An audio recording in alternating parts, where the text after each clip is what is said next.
All right then. So now in this video, we're going to learn about how to use the constructors and destructors. So let's understand what is constructors and destructors. So I'm just going to clean up this code completely. Let me select it and delete it completely. All right. So let me open this multi-line. So here we are going to talk about the constructors first. Constructors. Yes.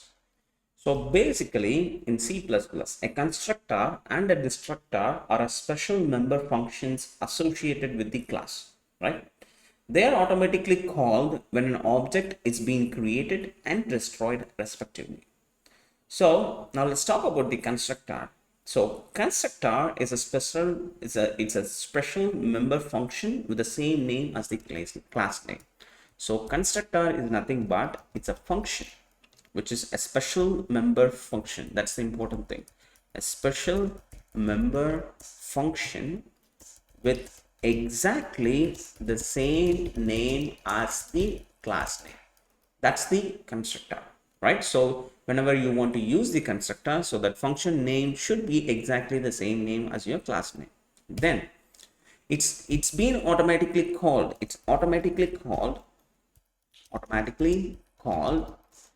when an object is created. When an object is created, that function will be automatically called. For what? So that the reason it's behind that, it's used to initialize the object's data members and to allocate resources. That's the main purpose, right? So is there any types of constructors? Of course, we have several types. We have the default constructor and we have the parameterized constructor.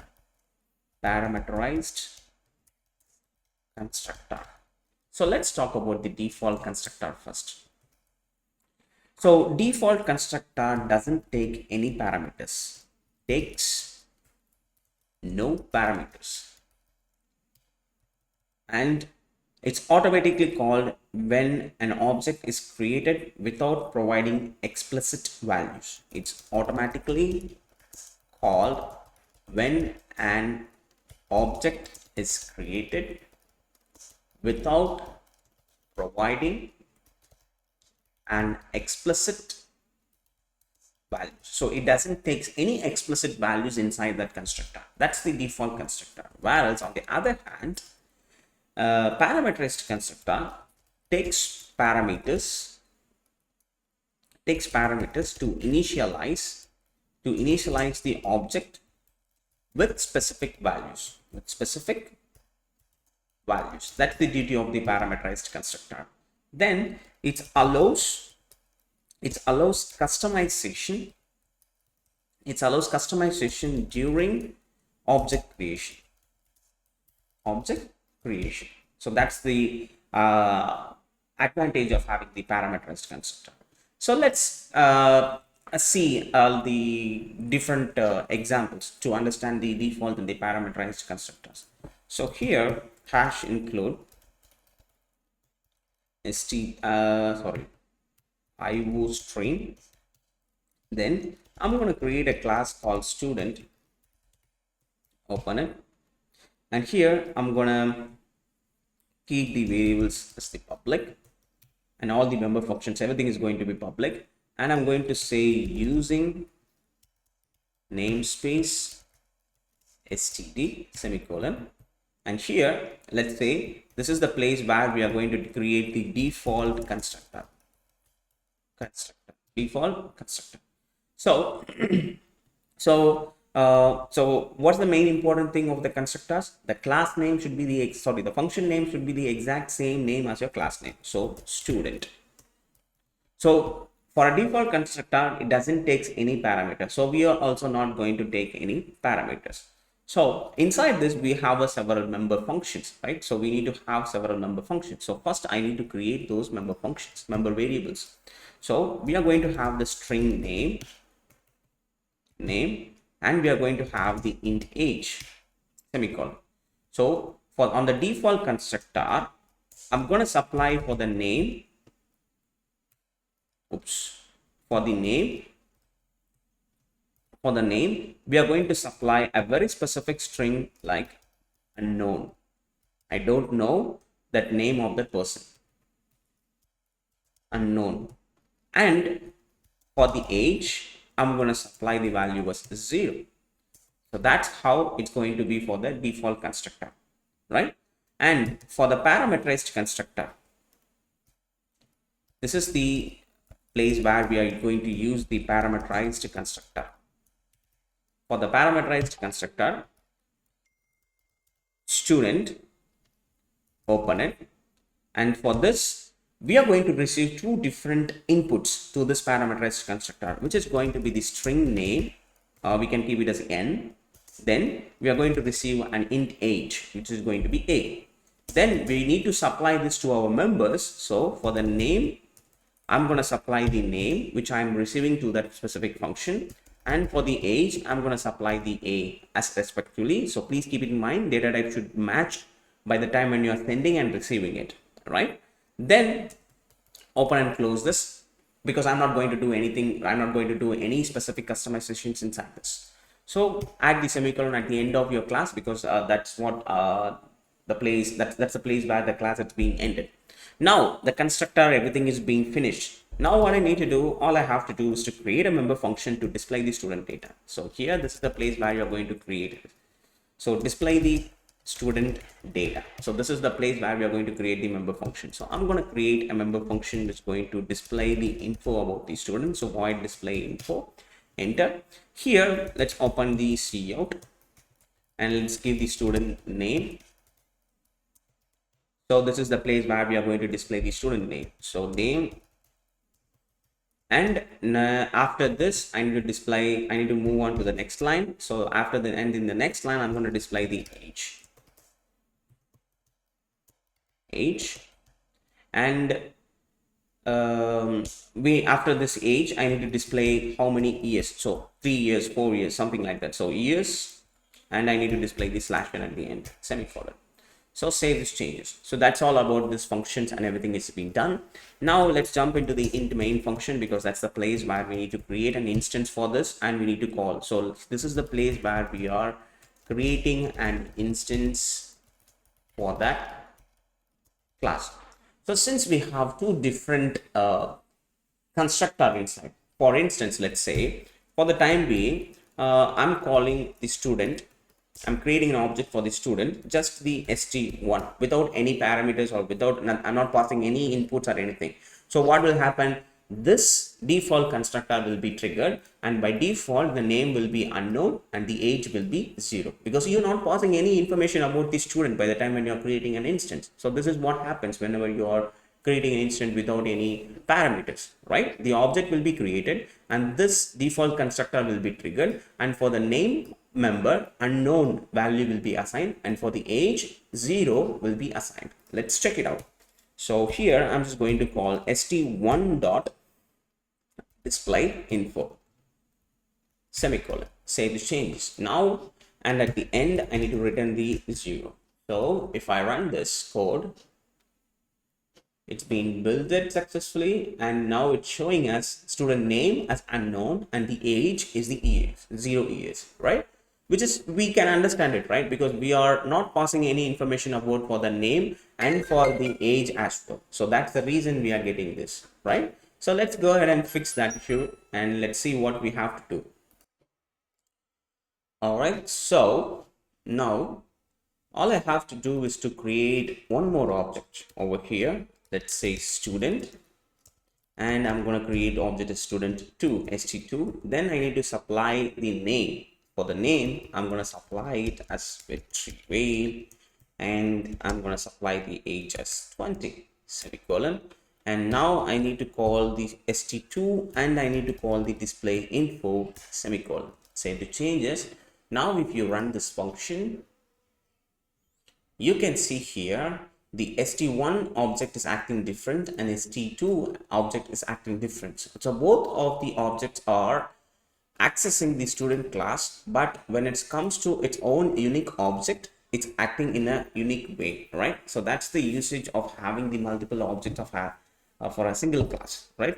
And this is the at the difference between the default constructor and the student constructor. So let me show you how they are being called, right? So because we need to understand the destructor, right? So basically this is all about the constructor. Now we understand how these things are working and everything.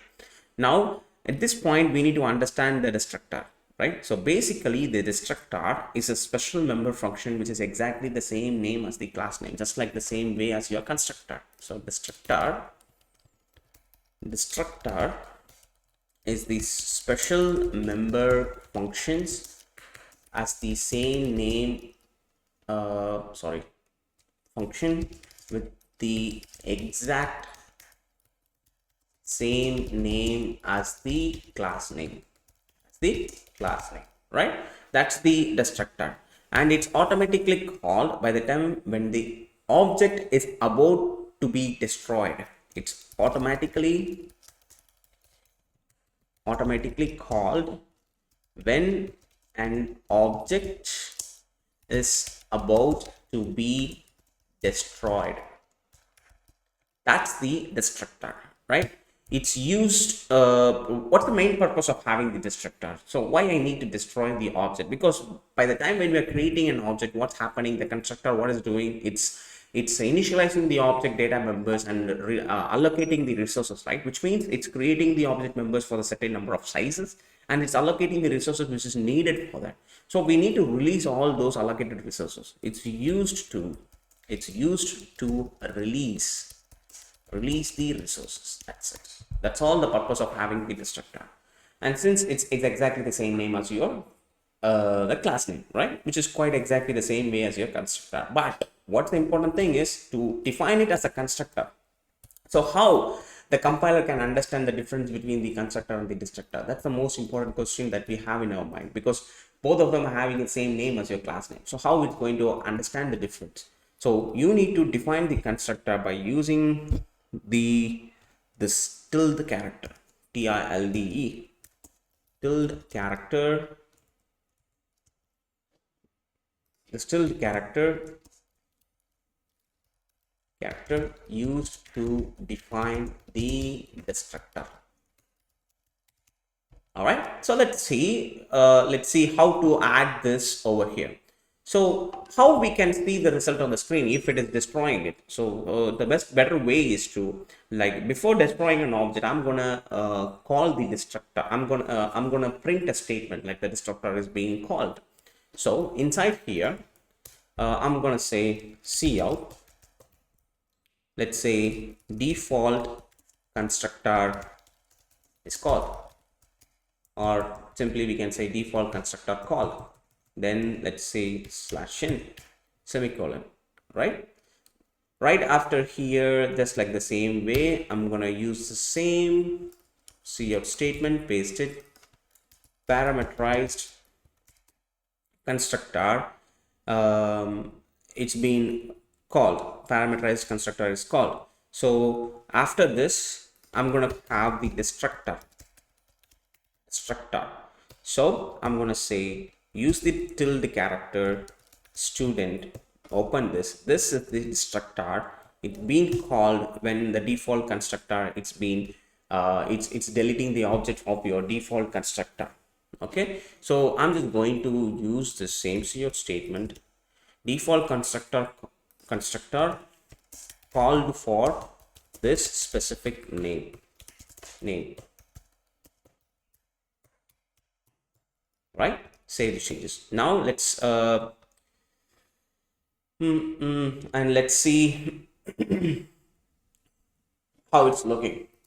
Let's see, right? If I run this, you can see first it's showing the default constructor is called. This gets called first. Then what's happening? The constructor called this display info. That's the reason we are getting that info. Then after that we created this object, so that's the reason parameterized constructor is called. So we are getting this statement, and it's after that It's called this display info method. So the reason we are getting this informations over here. Then what it's been get deleted. So this st student, this constructor, it's been deleted first. You can see default constructor called for this retrieve destructor, default, not constructor, default destructor, or we can say destructor called for that very specific name for the retrieval. Then the destructor is called for the unknown, right? So let me rerun this program so now you can understand it very clearly, because I forgot to change this statement. Okay, so here default constructor is called with the unknown and the age 0, and the parameterized constructor is called with the name retrieval and with the year age is 20. So the second object is being deleted first and the first object is being deleted as the last, right? So this is the way how the destructor function is used. But in the real-time scenario, not just to print this information, for instance, let's talk about by the time when you're creating when you're working with the file handling. So I will open the file by using the constructor and I will close the file by using the destructor, right? So this is the real case scenario, one kind of real case scenario that we use the constructor and destructor to work along with, right? So I hope you understand how the destructor and how the constructors are playing the major role with the classes and objects, right? So without wasting your time further, let's move on to the next session.